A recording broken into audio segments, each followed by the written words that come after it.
नमस्कार साथियों, राम राम, राधे राधे, जय महाकाल। उम्मीद करती हूँ आप सब बढ़िया होंगे और अपनी पढ़ाई को अच्छे तरीके से कर रहे होंगे।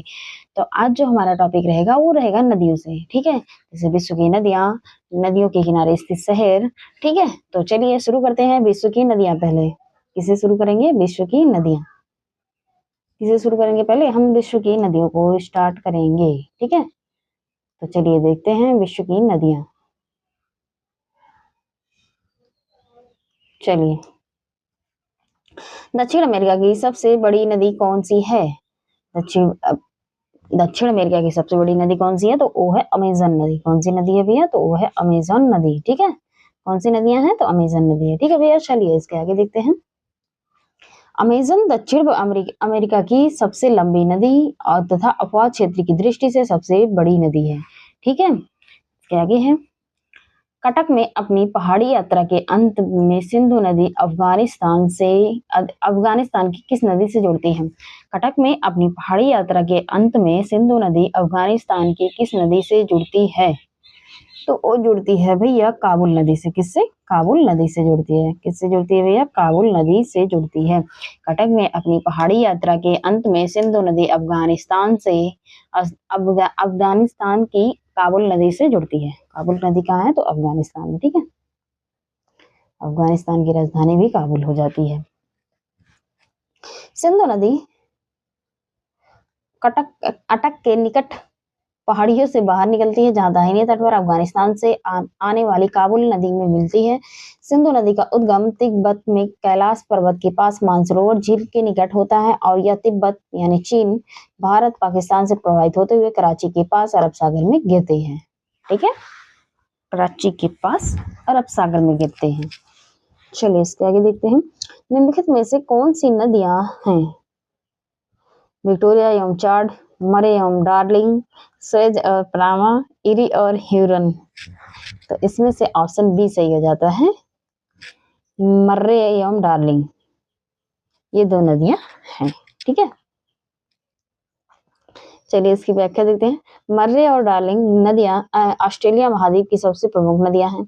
इस घाटी ऑस्ट्रेलिया का सबसे प्रमुख कृषि क्षेत्र है। जबकि इसी पर ह्यूरन संयुक्त राज्य अमेरिका का एवं कनाडा की बृहद झीलें हैं। इसी ह्यूरन क्या है? ये एक प्रकार की झील है। कहाँ है? अमेरिका एवं कनाडा की, ठीक है। इसी तरह विक्टोरिया एवं चार्ड अफ्रीका महाद्वीप की झीलें हैं। सुएज एवं पनामा नहरें हैं, ठीक है। एक नदी विशिष्ट क्षेत्र से अपना जल बहा लेती है, उस क्षेत्र को क्या कहते हैं? तो उस क्षेत्र को भैया कहते हैं जलग्रहण क्षेत्र। क्या कहते हैं? जलग्रहण क्षेत्र कहते हैं, ठीक है।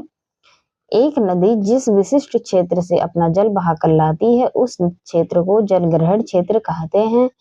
नदी और उसकी सहायक नदियों द्वारा बहाया जाने वाला क्षेत्र जल निकासी क्षेत्र कहलाता है, ठीक है। चलिए इसके आगे देखते हैं। नदियों के किनारे स्थित शहर। अब हम देखेंगे नदियों के किनारे स्थित शहर, ठीक है। तो चलिए देखते हैं। रूस का सेंट पीटर्सबर्ग शहर किसके तट पर स्थित है? तो वो है भैया बाल्टिक सागर के। किसके? बाल्टिक सागर के तट पर स्थित है, ठीक है। चलिए इसकी व्याख्या को देखते हैं। बाल्टिक सागर के किनारे स्थित सेंट पीटर्सबर्ग एक प्रमुख बंदरगाह शहर है। यह देश की आबादी के हिस्सों से दूसरा सबसे बड़ा शहर है। सेंट पीटर्सबर्ग 2 शताब्दियों से अधिक समय तक रूस की राजधानी रहा है, ठीक है। चलिए, निम्नलिखित शहरों में से कौन सी सीन नदी के किनारे स्थित है? तो कौन है भैया? तो वो हो जाता है पेरिस। कौन स्थित है? तो पेरिस स्थित हो जाता है, ठीक है।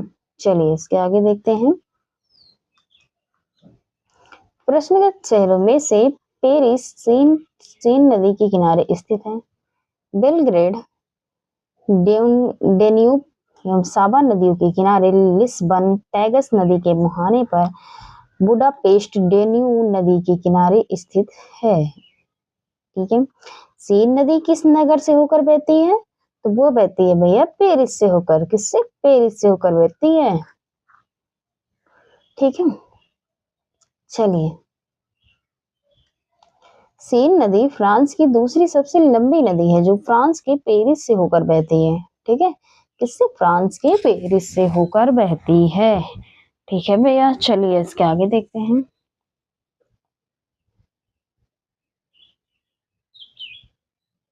इसको थोड़ा सा छोटा कर लेते हैं ना।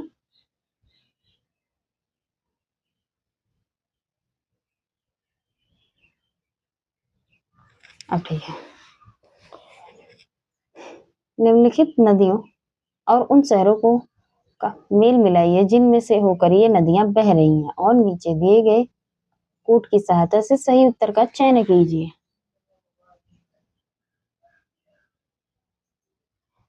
ठीक है, इधर शहर है, इधर क्या है? नदी है। ठीक है, तो चलिए देखते हैं शहर को नदियों से बुलाते हैं। तो पहला जो हमारा हो जाएगा वो हो जाएगा राइन नदी, यानी रॉटरडैम किससे है? तो राइन नदी से है। ठीक है, और पेरिस जो हमारा सीन नदी से है। ठीक है, बुडापेस्टा जो हमारा है ये डेन्यूब नदी से है, और वाशिंगटन हमारा किससे हो जाता है? तो पोटोमैक से। तो यानी 3 1 4 2। तो इसमें से कौन सा सही है? Option C. ऑप्शन सी हमारा सही है, 31 42।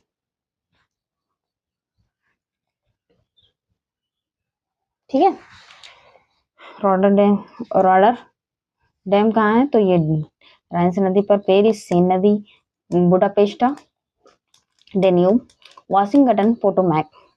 ठीक है, चलिए इसके आगे देखते हैं।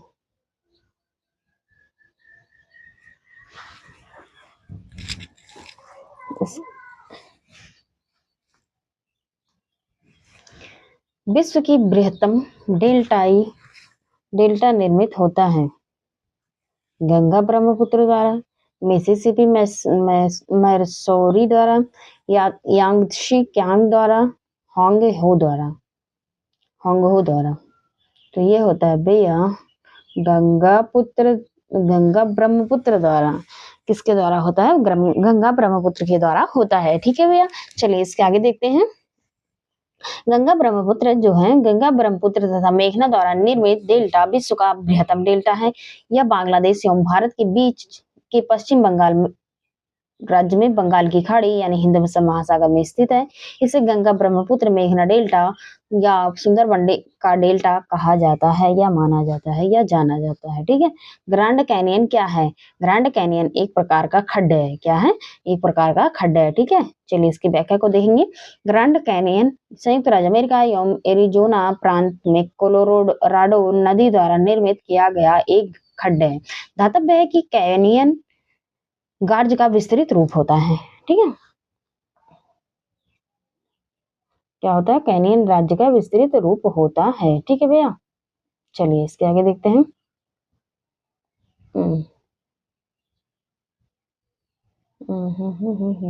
इसमें दी जाएगा ना। निम्नलिखित में से कौन से कथन एस्कर और ड्रमलिन के संबंध में हैं? तो हमें सही उत्तर का चयन करना है इसमें। ठीक है, नीचे दिया गया कि नीचे दिए गए विकल्पों में से सही उत्तर का चयन करें। तो इसमें पहला कथन है एस्कर क्रूड बेडेड बजरी और रेत की लकीरें हैं। ड्रमलिन ज्यादा बोल्डर और मिट्टी के बने होते हैं। अंडे की टोकरी स्थलाकृत एस्कर युक्त इलाकों की विशेषता है, जबकि एस्कर ग्लेशियरों के धाराओं द्वारा निर्मित होते हैं और ड्रमलिन ग्लेशियरों की उत्पन्न क्रिया से उत्पन्न होते हैं। इसमें से कौन सा सही हो जाएगा? तो इसमें से हमारा पहला सही हो जाता है। ठीक है, दूसरा सही हो जाता है, और चौथा, तीसरा गलत है। ठीक है, तो इसमें से हमारा ऑप्शन बी जो है ये सही हो जाता है। ठीक है, ऑप्शन बी हमारा सही हो जाता है। चलिए इसके आगे देखते हैं।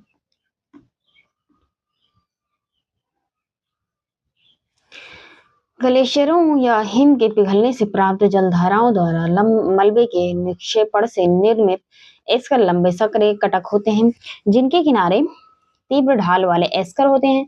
एस्कर की संरचना बजरी, रेत तथा कंकड़ पत्थर द्वारा बने होते हैं। ठीक है, हिमनद के निक्षेप द्वारा निर्मित असली रूपों में ड्रमलिन गोलाश्म मृत्तिका द्वारा निर्मित एक प्रकार के ढेर या टीले होते हैं।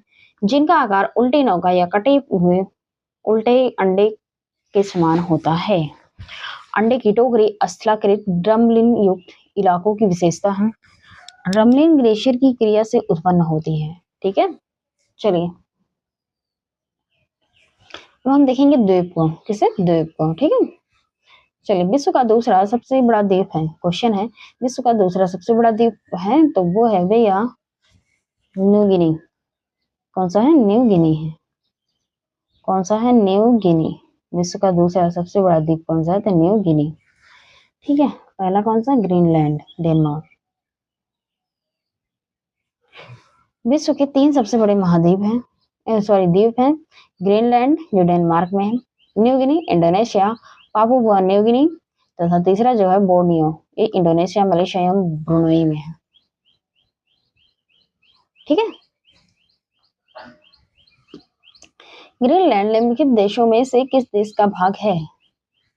तो अभी ऊपर हम लोगों ने पढ़ा कि ये डेनमार्क का भाग है। किसका? डेनमार्क का भाग है। ठीक है,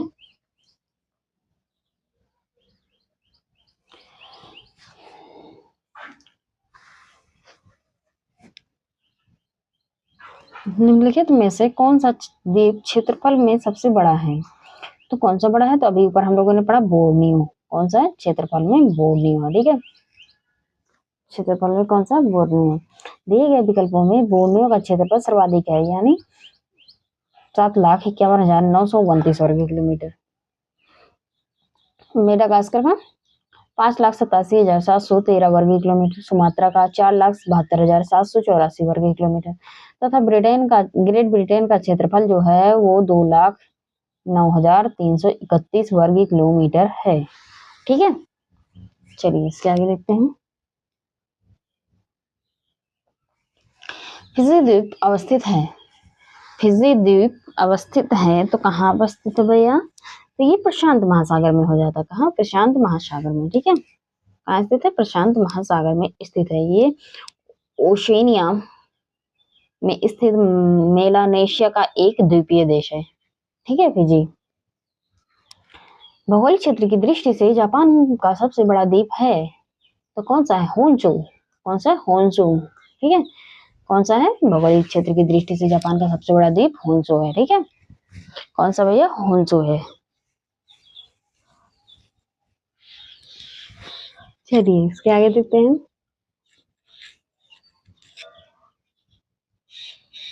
जापान मुख्यतः 4 द्वीपों होकाइडो, होन्शू, शिकोकू और क्यूशू का समूह है। उपरोक्त चारों द्वीपों में होन्शू सबसे बड़ा द्वीप है। जापान की राजधानी टोक्यो इसी द्वीप पर स्थित है। ये ध्यान में रखिएगा, ये इंपॉर्टेंट पॉइंट है कि जापान की राजधानी टोक्यो जो है, जापान की राजधानी क्या हो जाती है? टोक्यो। और टोक्यो किस द्वीप पर स्थित है? तो वो होन्शू द्वीप पर स्थित है। ठीक है, चलिए निम्नलिखित में से किस देश में सर्वाधिक द्वीप हैं? Philippines, Indonesia, Maldives, Cuba. तो इसमें से हमारा हो जाता है इंडोनेशिया। किसमें है? इंडोनेशिया में। ठीक है, चलिए इसके आगे देखते हैं। प्रश्न में दिए गए देशों में द्वीपों की संख्या लगभग। इंडोनेशिया में 17,508 है, फिलीपींस में 7,641 है और मालदीव में 1,192 है, यानी 1,192 है। क्यूबा में जो है 4195 है। कितना? 4195। ठीक है, चलिए देखते हैं इसके आगे। इंडोनेशिया के नेवल हाइड्रो ओशनोग्राफिक ऑफिस के अनुसार इंडोनेशिया द्वीप समूह में 17,508 द्वीप हैं, जिनमें से लगभग 6,000 बसे हुए हैं। क्या है? 6,000 जो द्वीप हैं वो बसे हुए हैं। ठीक है, चलिए इसके आगे देखते हैं। झील एवं जलप्रपात। क्या देखेंगे हम? झील एवं जलप्रपात को देखेंगे। ठीक है, चलिए देखते हैं। क्वेश्चन है इसमें, उत्तरी अमेरिका में नियाग्रा जलप्रपात किन 2 झीलों के बीच अवस्थित है? तो वो हो जाता है भैया हमारा, एक मिनट, ओंटेरियो झील और इरी झील के बीच। किसके? ओंटेरियो और इरी झील के बीच उत्तरी अमेरिका में नियाग्रा जलप्रपात इन्हीं 2 झीलों के बीच में स्थित है। चलिए इसके उत्तरी अमेरिका में नियाग्रा जलप्रपात और ओंटेरियो झील और इरी झील के बीच स्थित है। यह जलप्रपात संयुक्त राज्य अमेरिका और कनाडा की सीमा पर स्थित है। नियाग्रा नदी इरी झील एवं ओरंटियो झील के आपस में जोड़ती है। ठीक है।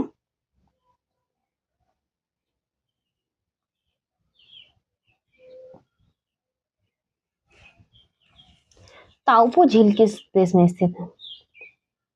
तो ये हमारा हो जाता है न्यूजीलैंड में। कहाँ स्थित है भैया? न्यूजीलैंड में स्थित है। ठीक है।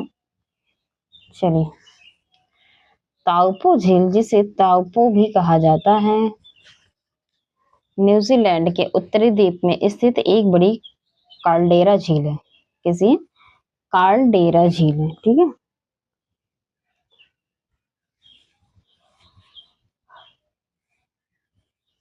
इसमें समय बताना कौन सा गलत है। ठीक है। इसमें समय बताना है कि कौन सा गलत है।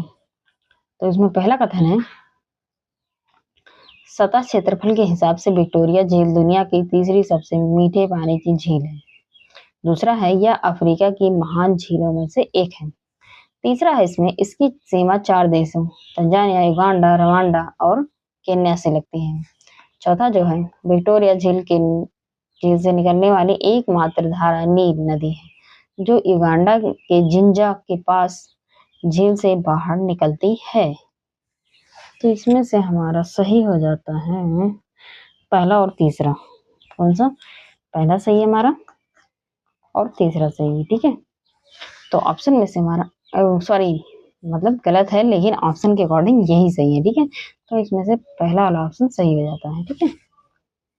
क्योंकि हमें गलत चुनना था, तो गलत ही है दोनों, बाकी सब सही है। ठीक है।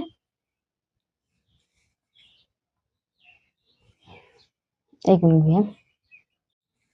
चलिए देखिए भैया, इसकी व्याख्या को देखते हैं। विक्टोरिया झील जो है अफ्रीका महाद्वीप में स्थित है। यह अब झील अफ्रीका में तंजानिया, युगांडा, केन्या के मध्य स्थित है। विक्टोरिया झील जो है की सीमा जो है सीधे तौर पर रवांडा की सटी नहीं है, लेकिन रवांडा इसके विशाल जल निकासी बेसिन का हिस्सा है। इसका क्षेत्रफल लगभग 6,8800 वर्ग किलोमीटर है और औसत गहराई जो है 40 मीटर है। ठीक है। विक्टोरिया झील से निकलने वाली एकमात्र जलधारा नील नदी है, जो युगांडा के जिंजा के पास व्हाइट नील के रूप में बाहर निकलती है। सतह क्षेत्रफल के हिसाब से विक्टोरिया झील जो है सुपीरियर झील के बाद दुनिया की सबसे बड़ी मीठे पानी की झील है। सुपीरियर झील जो है दुनिया की दूसरी सबसे बड़ी मीठे पानी की झील है। पहली कौन सी है? विक्टोरिया झील है। ठीक है। चलिए इसके आगे देखते हैं। अब देखेंगे हम जल संधि एवं जल डमरू मध्य। ठीक है। पहले स्थल डमरू मध्य देखेंगे। होमुर्ज जल डमरू मध्य जोड़ता है। किसे किसे जोड़ता है? वो जोड़ता है भैया पारसिया की खाड़ी से ओमान की खाड़ी। किसे जोड़ता है? पारसिया की खाड़ी से ओमान की खाड़ी को जोड़ता है। चलिए इसके आगे इसकी व्याख्या। होमुर्ज जल डमरू मध्य फारस की खाड़ी को ओमान की खाड़ी से जोड़ता है। यह जल डमरू मध्य पश्चिम एशिया के तेल समृद्ध क्षेत्र को विश्व के अन्य भागों से जोड़ने वाला अत्यंत महत्वपूर्ण सामुद्रिक मार्ग है। ठीक है। चलिए इसके आगे देखते हैं। निम्नलिखित में से कौन सा स्थल डमरू मध्य जो कि डेविल स्नेक के नाम से जाना जाता है? तो वो हमारा हो जाता है क्रा स्थल डमरू मध्य। कौन? क्रा। ठीक है। चलिए इसके आगे देखते हैं। स्थल डमरू मध्य उस संकरी भूपट्टी को कहते हैं जो बड़े भूभागों को जोड़ती है और दो जलाशयों से को अलग करती है। क्राद स्थल डमरू मध्य दक्षिण एशिया पूर्व में थाईलैंड के हिस्से में स्थित मलय प्रायद्वीप एवं दक्षिण पूर्व एशिया मुख्य भूमि के बीच की संकीर्ण भूपट्टी के रूप में जाना जाता है। स्थल डमरू मध्य की संकरा होने और जहाजों के मार्ग में बाधा बनने के कारण इसे शैतान की गर्दन के जैसा नाम मिला। क्या मिला इसे? शैतान की गर्दन का नाम मिला इसे। ठीक है।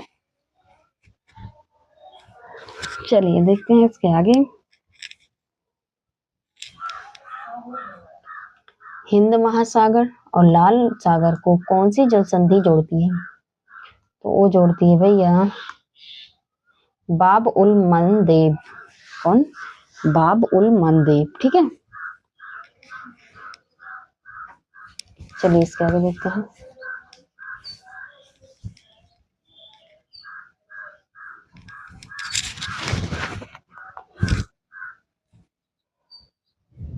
ठीक है भैया, चलिए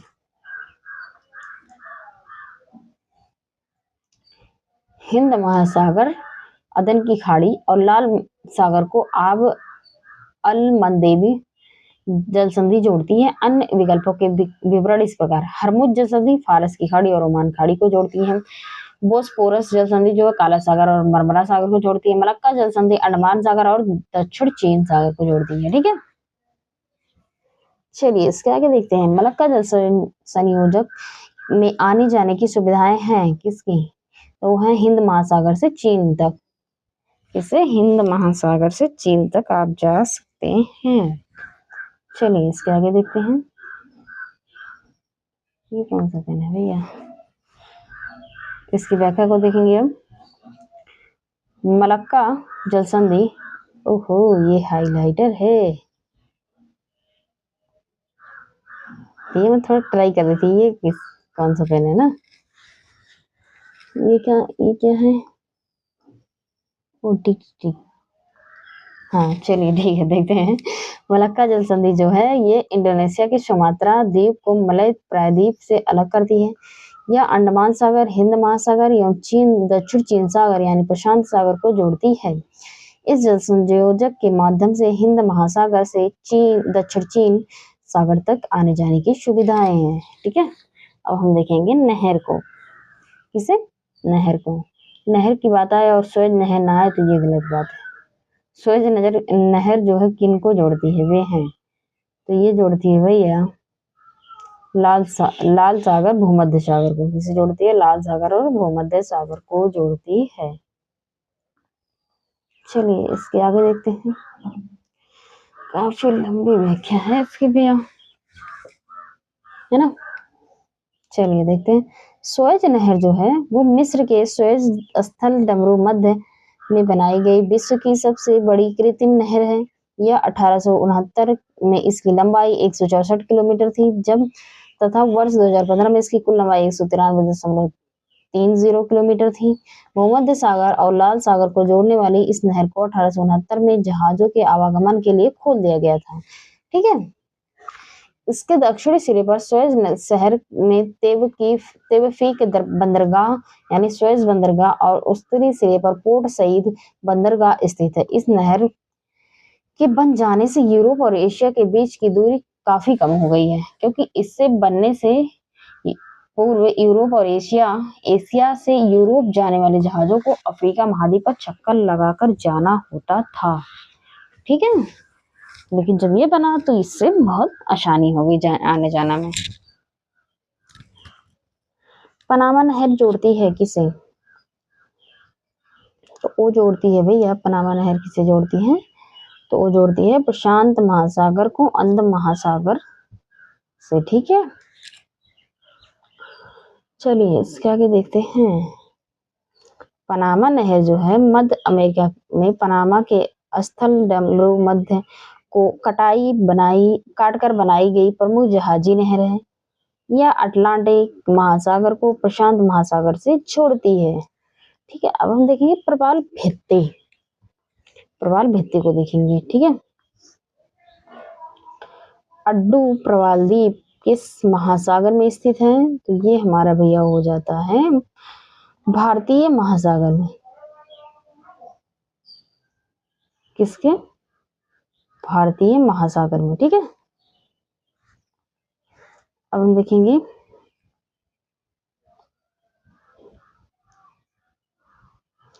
वायुमंडल यानी ओजोन परत। ओजोन परत हमें बताती है आर्कटिक की वायुमंडलीय स्थिति। शनि ग्रह पर की गई एक आधुनिक खोज। पृथ्वी की सतह से लगभग 10 से 20 किलोमीटर नीचे की परत। पृथ्वी की सतह से 15 से 20 किलोमीटर ऊपर वायुमंडल की परत।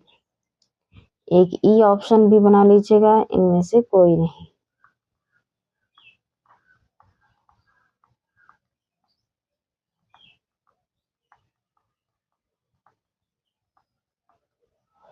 हमारा ऑप्शन ई सही हो जाता है कि इनमें से कोई नहीं। ठीक है, चलिए इसके आगे देखते हैं। इसकी व्याख्या को देखेंगे ना, तभी बढ़िया तरीके से सब कुछ पता चल जाएगा। ठीक है, चलिए। ओजोन परत जो है वो समताप मंडल के निचले भाग का 15 से 35 किलोमीटर की ऊंचाई पर पाई जाती है। यद्यपि ओजोन की उपस्थिति 10 किलोमीटर से 50 किलोमीटर तक भी हो सकती है, परंतु परत के रूप में ओजोन अधिकांश 15 से 35 किलोमीटर ऊंचाई पर ही होती है। मानव जीवन के लिए अत्यधिक आवश्यक ओजोन परत सूर्य से आने वाली पराबैंगनी विकिरण का अवशोषण कर पृथ्वी पर आने से रोक देती है। इन कारणों से त्वचा कैंसर का खतरा होता है। क्या होता है? त्वचा कैंसर। पृथ्वी की सतह के ऊपर ओजोन परत की ऊंचाई कितनी है? कितनी है? तो है भैया 15 से 20 किलोमीटर। कितनी है? 15 से 20 किलोमीटर। ठीक है, सूर्यताप एवं तापमान। साफ रातें मेघीय रातों की अपेक्षा अधिक ठंडी होती है। क्यों? क्योंकि भैया विकिरण के कारण। किसके कारण? विकिरण के कारण होती है। ठीक है, चलिए इसके आगे देखेंगे। मेघीय रातों में वायुमंडल में जलवाष्प की मात्रा साफ रातों की अपेक्षा अधिक होती है। बहिर्गामी पार्थिव विकिरण को जल वाष्प अवशोषित करता है। फलस्वरूप मेघीय रातें जो हैं अपेक्षाकृत अधिक गर्म महसूस होती हैं। इसके अतिरिक्त साफ रातों में वायुमंडल में जलवाष्प की कमी होने के कारण रात्रि के समय पार्थिव विकिरण आसानी से शून्य में चला जाता है और साफ रातें ठंडी महसूस होती हैं। वास्तव में वायुमंडल ग्रीन हाउस प्रभाव की भांति व्यवहार करता है। अब हम देखेंगे हवाएं। हवाएं, ठीक है, तो चलिए देखते हैं हवाएं।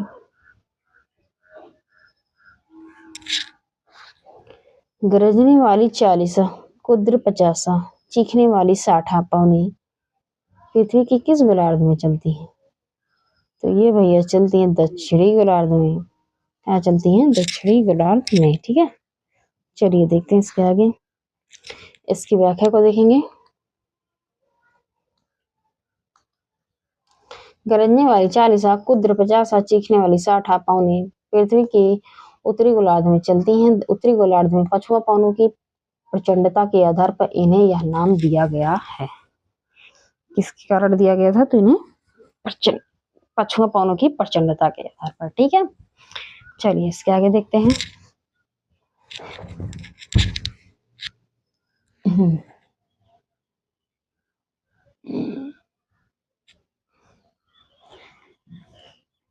अब हम देखेंगे वन। पृथ्वी पर घने एवं अधिकतर वन मिलते हैं। पृथ्वी पर घने एवं अधिकतर वन मिलते हैं। तो कहाँ मिलते हैं भैया? तो ये विषुवत रेखा के पास मिलते हैं। कहाँ? विषुवत रेखा के पास मिलते हैं। ठीक है, पृथ्वी पर घने वन मुख्यतः विषुवत रेखा के पास मिलते हैं। उष्णकटिबंधीय सदाबहार वर्षा वनों का विस्तार विषुवत रेखा यानी भूमध्य रेखा के पास 10 डिग्री उत्तर से 10 डिग्री दक्षिण अक्षांशों के मध्य पाया जाता है। ये बहुत घने होते हैं। ये वन विश्व की 3 बृहत्तम क्षेत्रों में विस्तृत हैं। ठीक है, अमेजन बेसिन में जो है वो Brazil, Bolivia, Peru, Ecuador, Colombia, Venezuela, French Guiana, Guyana और सूरीनाम है। ठीक है, कांगो बेसिन में कौन कौन से? कांगो गणराज्य, कैमरून, मध्य अफ्रीकी गणराज्य, गैबन, इक्वेटोरियल गिनी और कांगो लोकतांत्रिक गणराज्य है। ठीक है, बोर्नियो मेकॉन्ग दक्षिण पूर्व एशिया बेसिन में कौन कौन से? तो यह बोर्नियो द्वीप और मेकॉन्ग नदी से मिलकर बना है। चीन, म्यांमार, थाईलैंड, लाओस, कंबोडिया आदि देश इसके अंतर्गत आते हैं। इसलिए विकल्प ए हमारा सही हो जाता है। ठीक है, चलिए इसके आगे देखते हैं। टाइगा के कूड़धारी वन प्रदेशों में विकसित होने वाली मुख्य मृदा है, तो वो है भैया पॉडजोल। कौन सी है? पॉडजोल है। ठीक है, इसकी व्याख्या है, टाइगा के कोड़धारी वन प्रदेशों में विकसित होने वाली मृदा को पॉडजोल मृदा कहते हैं। इस मृदा का निर्माण पॉडजोल के कारण होता है। यह कनाडा, अलास्का तथा पूर्व सोवियत संघ के अधिकांश क्षेत्रों में पाई जाती है। ठीक है भैया। विश्व का कौन सा देश मुलायम लकड़ी की लुगदी का सबसे बड़ा उत्पादक एवं निर्यातक देश है? तो वो है भैया कनाडा। कौन सी है? कौन है? कनाडा है। ठीक है, चलिए इसके आगे देखते हैं।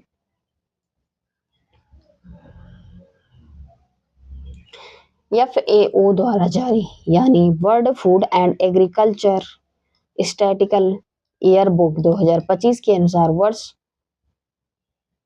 2023 में 47,982 मिलियन टन उत्पादन के साथ संयुक्त राज्य अमेरिका विश्व का शीर्षस्थ लकड़ी की लुगदी का उत्पादक है। ठीक है, चलिए अब हमारा होगा विश्व की जलवायु। इसे हम देखेंगे, विश्व की जलवायु को देखेंगे। ठीक है, किसे देखेंगे भैया? विश्व की जलवायु। चलिए देख लेते हैं। निम्नलिखित में से किस क्षेत्र में भूमध्य सागरीय जलवायु प्रचलित नहीं है? तो वो हो जाती है भैया पंपाज में। किसमें नहीं है? पंपाज में नहीं है। ठीक है, चलिए इसके आगे देखते हैं। मध्य चिली केप टाउन जो दक्षिण अफ्रीका में है, एडिलेड ऑस्ट्रेलिया में है और में भूमध्य सागरीय जलवायु कोपेन के अनुसार CSA और CAB पाई जाती हैं, जबकि पंपाज क्षेत्र में समशीतोष्ण का क्षेत्र है। ठीक है, इसका है समशीतोष्ण का क्षेत्र है। चलिए सुमेलित करिए इसको। तो अत्यधिक गर्म कहाँ होता है? तो ये सहारा मरुस्थल में होता है। कहाँ होता है भैया? सहारा मरुस्थल में होता है। अत्यधिक ठंडा आर्कटिका में होता है। ठीक है, और अत्यधिक वर्षा कहाँ होती है? चेरापूंजी में होती है। अत्यधिक सूखा कहाँ पड़ता है? तो चिली में पड़ता है। कहाँ पड़ता है भैया? चिली में। 4 3 2 1, तो हमारा ऑप्शन बी जो है वो सही हो जाता है। ठीक है, चलिए इसके आगे देखते हैं। नोट देख लेते हैं। ये सब तो हम लोगों ने ऊपर देख ही लिया है ना। नोट में देखते हैं, वर्तमान में विश्व में सर्वाधिक वर्षा वाला स्थान जो है मेघालय राज्य में स्थित मौसिनराम है। कौन सी? मौसिनराम। ठीक है, तो आज के लिए इतना ही। अगर आपको लोग को वीडियो अच्छी लगे तो इस चैनल को सब्सक्राइब करें, वीडियो को लाइक करें। Thank you so much.